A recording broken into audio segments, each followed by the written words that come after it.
Welcome to tonight's show. We're excited to see what God is doing in your life, and I want to encourage you just about the things that we're doing in faith and trying to get things going and trying to make things happen in everything we're doing. I was talking to my kids before we even started the broadcast, and I told them this before we put these segments together, and that is that it's amazing. It's not a coincidence. It's amazing. It's amazing what God is doing. In the two things that the world is looking at right now is Kenya and Nairobi. You know, I was at Westgate Mall just before those attacks, a week, maybe a week and a half before the attacks on that Saturday in September that just blew up the entire mall well, not blew up the entire mall, but 4 floors in the terrorist attack. I just left that place maybe a week and a half before, and I was back home comfortable with my family.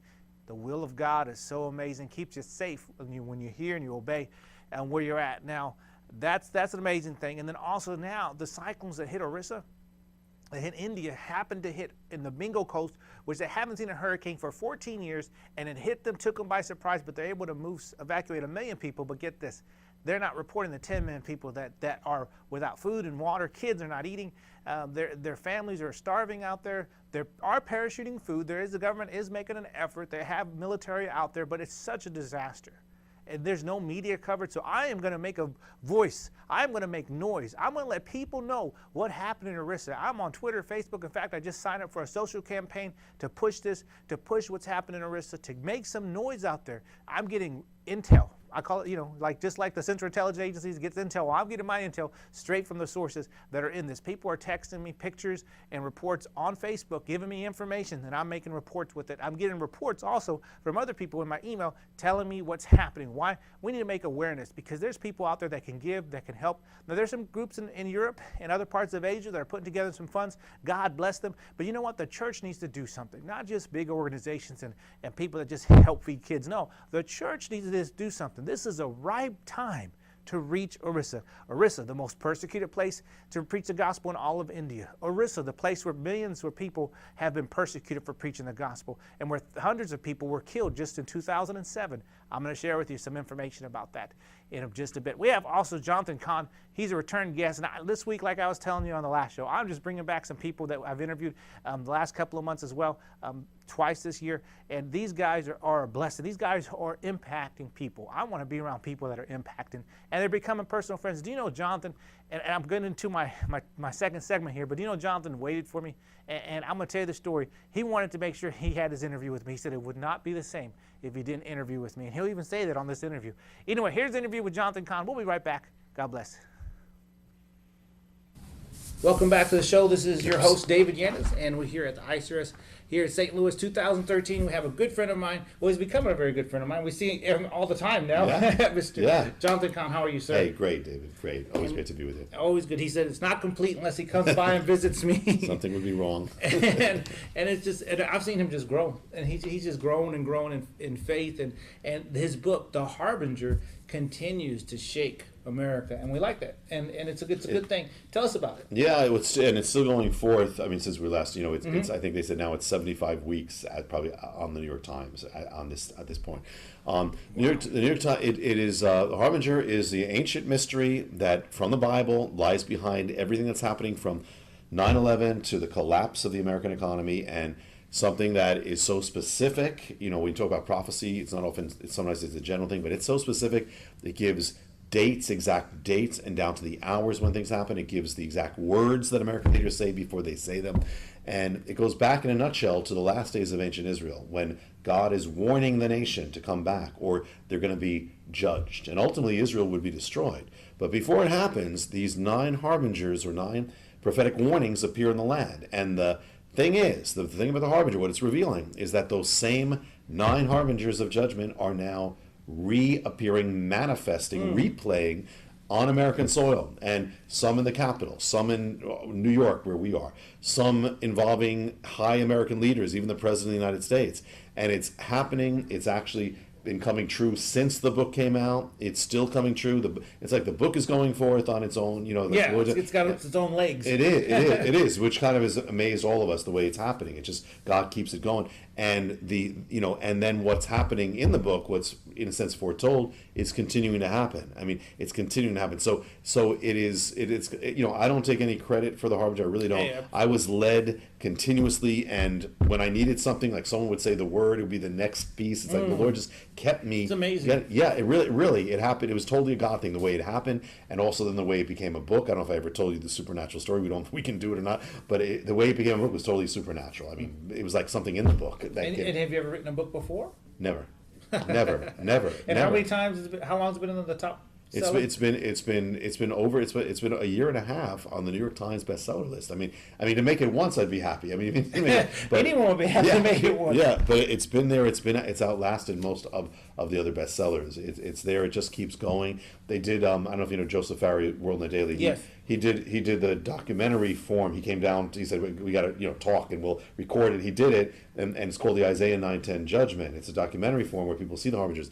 And on DVD, it's become the number one. It's the number one Christian video in the world from last year and this year. So it has a life of its own. It's like a God thing. And you asked me like I wrote a book. Never. And when I started writing the Harbinger, the way you read it now, it literally flowed off the page as if the book was written before I wrote it. I mean, wow. It was not a hard thing. It just happened. Every time I sat down, the book would write itself. That's how it happened. Wow, this is his second visit on the Red Media TV portion. He was on Red Media Network. This is probably our third interview. So people know you already on our show and stuff. Tell us some of the current things that are happening. In fact, you've had a couple of invitations. You've spoken in some places. Tell us about those things. Yes. One of the things that happened, it's kind of like, in the Bible, sometimes when, the Harbinger is a prophetic, word. It's a word to the nation. It's a call. And in the Bible, a lot of times when these words would be given to powers and thrones and kings and the capital city, And what happened is the first thing is that earlier, that on the day of the presidential inauguration, and actually it's interesting because there was a man who was born again who was supposed to give a prayer, but he was kind of ended up kind of being barred from the ceremony. But what God did is he opened up a thing for me on the presidential inaugural prayer breakfast. I was asked to speak, and I was asked to. That's an amazing honor. And was that like just come in and they prepare you for it, or? Well, I got a call, and it was from a believer, and they said, "Why don't you speak?" I said, "Okay." Well, I thought maybe like they'll have me do a minute prayer. They said, "Well," I said, "How long do I have?" They said, "How long do you want?" And I said, "Well, what can I talk about?" It is. And they said, "So what can I talk about?" They said, "How about the Harbinger?" I said, "Wow, you're this has got to be the Lord." So I went down there. I was the keynote speaker. And, really? Yeah, and I went down there, and I was I had no sleep. I had like 1 hour sleep. I was sick. I was like but I spoke, and it went viral. Over 1 million people have seen it. It's on the web. If you do Jonathan Cahn inaugural, you'll get it. But I didn't hold back because I didn't know how long. What other chance I'm going to have to do this? Yeah, right. So I went total. With the message, the prophetic, the warning. So that happened. It was and then just a few weeks ago, I was invited and I went to the Capitol building itself, and I was asked to speak as one of the speakers at a gathering of leaders of the Capitol and members of Congress. And so I spoke in the Capitol. I gave a speech to members of Congress, and I didn't hold back. It was the warning. And after I spoke, and I didn't know how they're going to take it, but I got a standing ovation, and I went. Really? And I went. That's awesome. I went. It was a lot of people I believe who were believers, and one of the members of Congress hugged me and says, "We've read the Harbinger. We're fans." The Harbinger's been spreading to Congress now. Wow. So we've actually gotten reports. We got a very I can't say now, but a very very very famous member of Congress, and also more than one presidential candidate has read the Harbinger and contacted us and came down to New York City, and we prayed we went to all the sites of the Harbinger and prayed, and they took us to the Capitol and prayed. So it's spreading, and it just keeps going, and it's going higher, like to the powers. Wow. That's like sometimes, and I like to relate the Harbinger when I talk to people trying to explain it. And I say, I used to be in the Navy, and we always had that one shot across the bow. Well, okay. And it's like the warning. Yes. That's the warning shot. Yeah, You know, wow. well, this is the warning shot. I go, that's if you, because they couldn't understand what Harbinger meant. I go, Yeah. this is the warning. That's This wow. is the shot across the bow. This is what God has given that shot. And Wow. and you know, you're using it right now. It's that people are seeing that shot across the bow, and as the, you know, in Congress and Yes. presidential candidates, Yeah. businessmen. Yeah. They're like, Yeah. wow. Yeah. And that's kind of like, you know, that gets your attention. Yeah. And that was the reason that term was brought up. Yeah. In there, and that's what the Harbinger it does. Yeah, a lot of people. There are people who said, you know, look, what's a harbinger? I didn't realize a lot of people didn't know it, but it's a warning. It's a foreshadow, of what's going to come. And we've heard there are leaders in the Pentagon who have been reading it. So I mean, and where you know, the basic thing with all this, like when I say, I mean, you put it all together. I didn't know what I was doing. Didn't know. Yeah. And I was. It's a God thing. It has a life of its own. Did I ever? We don't have to do. But David, did I ever tell you the story of how it became a book? No. Okay, I got to tell you because I don't Right. think okay. In a nutshell. Okay, I don't know if you're into football. Are you into Yes. football? Okay, you know David Tyree. He made this catch. Yeah, the helmet catch. It's called the greatest play in Super Bowl history. Well, what people don't know, a lot of people don't know, is that David Tyree is a born again believer who loves the Lord, and he was praying, Lord, I want to spread the gospel, and so a guy came up to him and gave him this prophetic word, gave him a prophecy that said, God's going to lift you out of obscurity. He's going to put you in the spotlight. He was going to the Super Bowl game. He said, something's going to happen. He went to the Super Bowl. He went into that game. People don't know, saying, is this it, God? Is that it, God? And he knew it had something to do with the catch. And actually, then it happened. He wrote a book about it, mentioned the guy's name who gave him the word. Okay, cut to the next part. I finished The Harbinger. You know, I told you how it came, really rapid. I didn't know how to publish a book. I'm on a plane that week to Dallas. I'm going to speak at Promise Keepers. Stops at Charlotte Airport. I bow my head at the airport and I say, Lord, the Harbinger is yours. I didn't come up with it. You know how to get words to a nation. So, Lord, you have to do it by your hand, not by man. You got to do it. So I open my eyes. There's a man sitting to my left. He turns to me and he says, so what's the good word? I said, what's the good word? I said, God loves you. He says, I know that. What's the good word? And he begins to speak to me and he begins to prophesy over me in the airport of Charlotte and says, you've written a book. You're going to publish a book. This is going to go forth to the nation. This is of God. He's going to do it. It's going to change your life. Wow. It's going to change all these things. He goes through this whole thing. Now, this guy, it was the same man. I was getting that. Same man who gave the word to David Tyree. So this is your catch. Yeah, yes. And he wasn't supposed to be on that flight. And his flight kept getting canceled by the rain until he was put on my flight. Oh, and he sits down wow. next to me. He says, God said, you know, you got to speak. He was a Christian, obviously, with a gift. He said, speak to this man. And he said, Lord, I can't. Look at him. He's Jewish. I can't speak to him. He's going to kill me. You know. It's okay. So he gives the word. And instantly in the book, there's a scene where a man sits down on a bench and a guy sitting next to him who's a prophet to his left who does the same exact thing. It's like the Lord recreated the scene to have the book come forth. So because he did that, and because this book came out by David Tyree, he was put in touch, this man was put in touch with Stephen Strang of Charisma. So he sent word to Charisma. I didn't do a thing. And I get a call from Steve Strang, the president of Charisma Publishing, and says, we heard what happened at the airport. We heard about this thing called the Harbinger. We have no idea what it is, but we're interested. And that's how the Harbinger became a bestseller. So by the hand of God. Would you believe we ran through our time? Yes. Hey, tell everybody how they get the book. The Harbinger is everywhere and anywhere. You can get it on Amazon online. You can get it Walmart. It's everywhere. The Harbinger Companion is the study. The companion. It gives a study guide. It gives maps and charts and everything and full.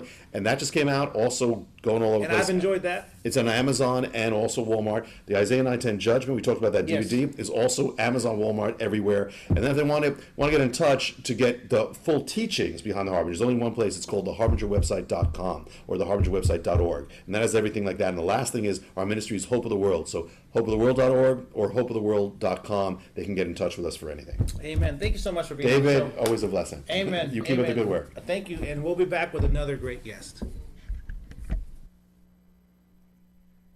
Welcome back to the show. Tell you, Jonathan's a great guy. I was walking in the hallway and I seen him, and he had a bunch of people around him. And when the people were around him there, he was like a little entourage following him. He's very popular and very well known and very sought after. He sold millions of books already of the Harbinger. And as he was walking through the conference, I waved at him like that, and I was setting up my booth. I have a little booth most of the time when I go to these conferences. They give me a booth that I can advertise books and advertise our ministry and have our banners and stuff. And this particular year, we had Pastor Frank Massapequa talking about his book, The Unsupervised Woman and Supervised Man. We had big old posters, so I was just making sure, double checking, making sure we had everything on there. And I seen him walking by, And I waved at him, and then the entourage brushed me off. Like, get away, leave Mr. Cahn alone, kind of. And they didn't realize, of course, that we're good friends. And he dead stopped right where he was, and he comes by, and he just gets me and hugs me and says, David, my friend. I was like, how are you? I go, I'll see you this afternoon. He goes, absolutely. He goes, I can't do this without you. In fact, his publicist wanted to cancel us and move it because we couldn't get the date. We couldn't move the time. And Jonathan made time to stay and wait for me and made time to be a part of what I was doing. And he said it wouldn't be the same without meeting with you and spending time with you. The show would not seem successful. This entire conference would be successful.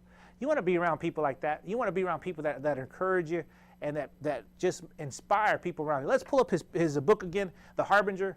We're going to just show you this real quick. You need to get this book. This is a book that's been talked about on O'Reilly. They've talked Glenn Beck. They've had it in the White House. They've had it in the Capitol.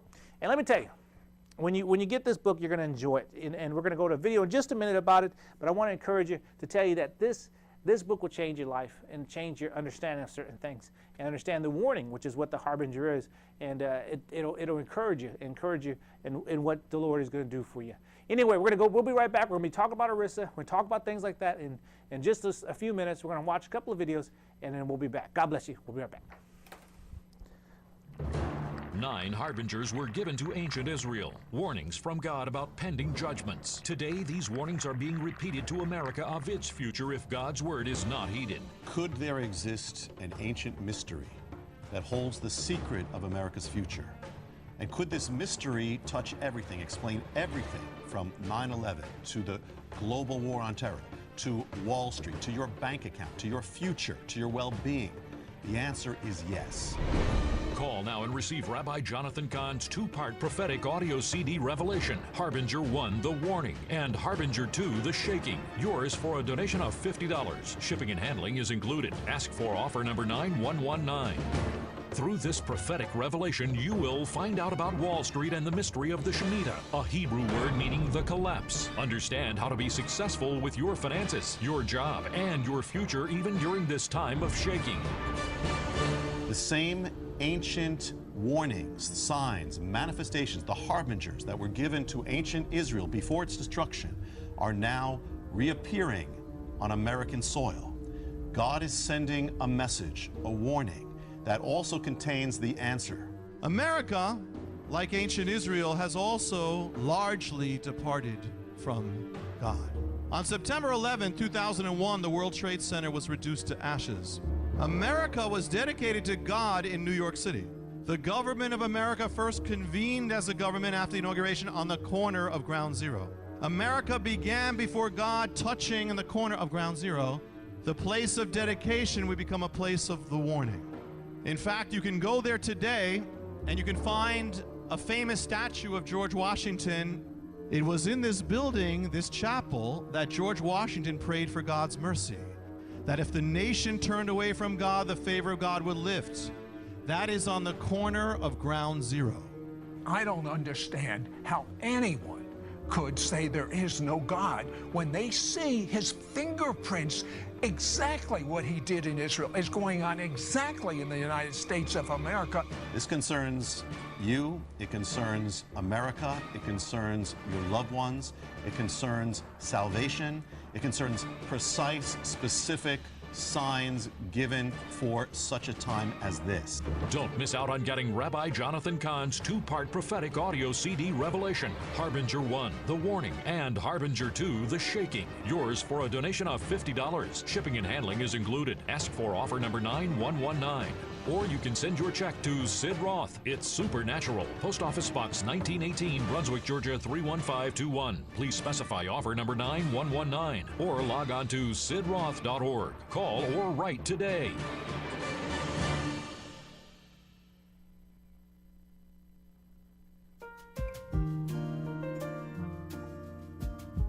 We put up a poster on the window, and at first my children were just going to attack it with a bunch of goofy phrases, and I said, I want you to think through things that we really want to do as a family, who we really want to be to the people around us. I love the challenge of a family mission statement because what we do in life, usually we have goals and we have it clearly lined out, and then you can achieve those when you see them kind of in writing. And so when I read that in the book, I thought, why not? For our family, it's the most important goal that we have. Let's put it down. We came up with the mission statement that we love others completely because God loves us completely.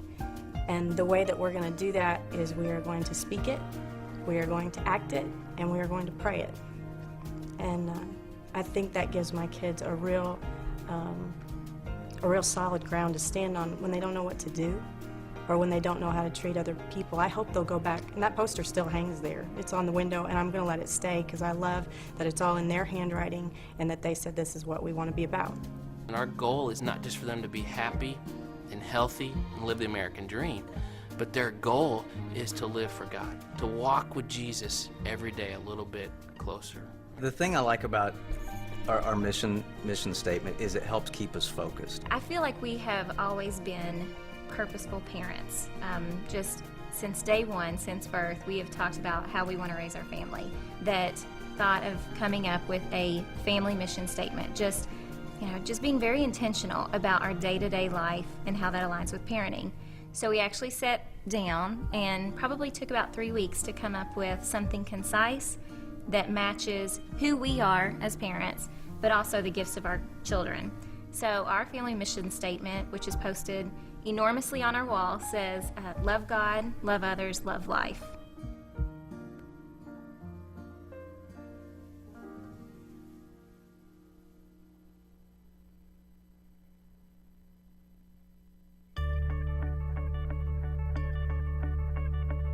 There are plenty of tips for living longer. You've probably heard most of them. Give up smoking, exercise, yada yada. But now there's a happy, pain-free method for increasing your survival.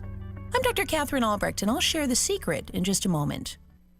StartPage doesn't store your IP address, make a record of your searches, or use tracking cookies, and they're third-party certified. StartPage.com, the world's most private search engine. Here's a tip for living longer that doesn't require hard work or giving up a guilty pleasure. In fact, it should bring you hours of leisurely joy. Make social connections. The more, the better. A recent Brigham Young University study shows that connecting with family, friends, neighbors, and colleagues can increase your odds of survival by at least 50%. And people of all ages benefit from social interactions, not just the elderly. Relationships may offer life-extending benefits because they give people purpose and a sense of responsibility for others. Researchers say it follows that people then take better care of themselves. So here's to a life blessed with plenty of life-enhancing social connections. I'm Dr. Catherine Albrecht for StartPage.com, the world's most private search engine.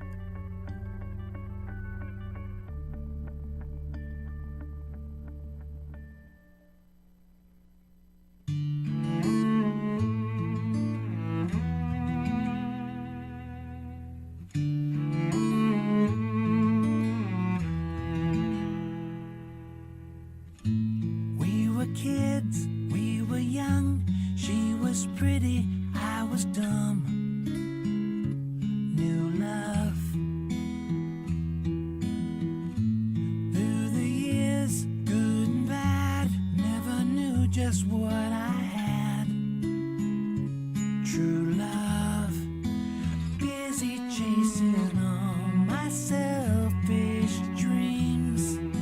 She saw something else I couldn't see. She picks me up when I fall apart. She's the only fire that warms my heart.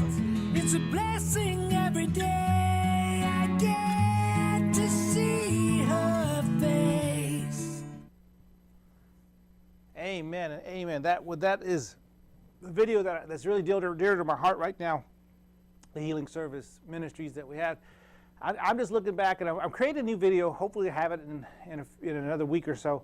But I'm going to throw in about 3 to 4 years of pictures and videos. Try and get it down to about maybe 2 minutes. But we're celebrating 20 years of India. 1994 was the first time I ever got involved in doing the work in India, and we're looking now about 20 years. Coming up 2014 will be our 20th year. So I'm working on a video so it can show that. And this year has been a harvest like never before. In 2012, healings like crazy everywhere. We had one place we had 25 people that were blind.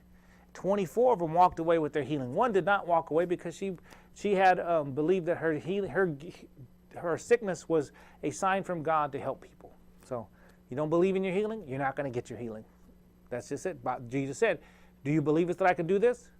If so, we'll let you get healed. Anyway, we have a new thing, Rev Media, text Rev Media to 77948. There it is right there on your screen. And what you do with that is you'll be able to keep up with our updates, keep up with our ministries. You can even donate for there by going over there and texting. You subscribe to our ministry. And when you subscribe to our ministry updates, we'll send you a link, or you can also gives you a website that you can go on to the website and click donate. And we have a donate text as well that we'll be able to send to you if you request it. We'll get that message and get that text to you as well. We want to talk about India. Let's pull up those pictures real quick. Just going to go through them slowly. And look at this. Okay, isn't that amazing? Look at that little guy. He is trying to live out there in India with these floods and stuff. The cyclone Fallon has hit. And this is a man crossing to get to his house with his kid. That's how much water is there. That's how much water is happening. Let's go to the next one here. This is me. How you doing? This is how they're living right now. This is sad. I mean, this is sad. Look at their houses. That is their house. The water is going nowhere. Why is the water not going anywhere? Because there is no drainage. Let's look at the next one real quick. And the next one is, again, people waiting. Look at these children. Look at these children just waiting with their parents. What can you do? The water went through the mountains and down all over the place. Now, this is the area. This is the area that I minister in. Gajapati district, Brahmapur, Gajam, all these areas. I have preached in there. There's over 7 districts. Now, districts are like cities. There's the state of Orissa, there's India, then there's the state of Orissa, which is Odisha. And you can look at this by looking up on Google, search the cyclone Fallon, and look up Odisha or Orissa. You'll see the cyclone there. Then there is several states in there. I have preached to about 20 of these states, several of these districts, which are cities. I've preached at least 20 of them. And these areas have all been affected. Everyone that's been affected. If you go into my Rev Media my Rev Media Network radio station, and you go in there, you're going to see all these banners everywhere. And we look at these banners, you're going to see every name of districts and stuff that are on these reports. I'm not lying to you. They're up there. If you go to my Facebook page, Facebook/Rev David Yanez, you will see banners on there that I've taken pictures of and put on my Facebook, and you will see that. You will see the names of Badapada, Chenali, Renali. You're going to see all these places that we've ministered to and that are right now completely submerged underwater. Well, we want to help them. How can we help them? $70. $70 will bless them. We'll bring the things that they need. So my address is right there. You can be able to, we give them food, we give them clothing, and we give them shelter. And another thing we give them is we give them the things that they need to sterilize their house once they get to it, and the ropes and equipment to fix things. And we give them pots and pans, all that kind of stuff that they need to rebuild their life. And hopefully, and I'm going to tell you this, right now, in a place that is completely persecuted, we are able to minister the gospel of Jesus Christ. Before, the Muslims and Hindus would kill our people. Hundreds killed in Orissa, hundreds. And now they're open to the gospel. Now they're willing to hear the word of the Lord. They're in the same place. The Muslim, the Hindu, and the Christian are in the same place. They're all in need. How much more can they be open to the gospel of Jesus Christ? God has opened the door for Orissa. You need to be a part of this, my friends. You need to be a blessing. We love you. God bless you. Thank you for being a part of this broadcast.